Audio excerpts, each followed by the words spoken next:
Saudi pro লিগের প্রথম ম্যাচে আল নাসর দেখালো আসল শক্তি। আল তাওয়াইনের বিপক্ষে দুর্দান্ত 5-0 গোলের জয়ে মাঠ কাঁপালো ক্রিস্টিয়ানো রোনালদো এবং নতুন তারকা জোয়াও ফেলিক্স। শুরু থেকেই ম্যাচটা ছিল একেবারে একতরফা।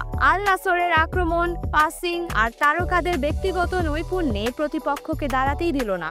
কিন্তু আলো কাড়লেন একজনই, জোয়াও ফেলিক্স। ম্যাচের 7তম মিনিটে প্রথম গোল, এরপর 67তম আর 87তম মিনিটে আরও দুটি দুর্দান্ত গোল করে হ্যাটট্রিক সম্পূর্ণ করলেন এই পর্তুগিজ ফরওয়ার্ড। হ্যাটট্রিকের সাথে পেলেন ম্যাচ সেরা খেলোয়াড়ের পুরস্কারও। আর এই পারফরম্যান্সের মাধ্যমে ফেলিক্স যেন চেলসিকে স্পষ্ট বার্তা দিলেন, তাকে যথাযথ সুযোগ না দেওয়াই ছিল বড় ভুল। এখন প্রশ্ন একটাই, রোনালদো আর ফেলিক্সের এই জুটি কতটা ভয়ঙ্কর হয়ে উঠবে? সৌদি লিগে কি তারা ইতিহাস গড়তে যাচ্ছে? আপনাদের কি মনে হয়, ফেলিক্স কি সত্যি চেলসিকে ভুল প্রমাণ করছে? কমেন্ট সেকশনে লিখে জানান আপনার মতামত।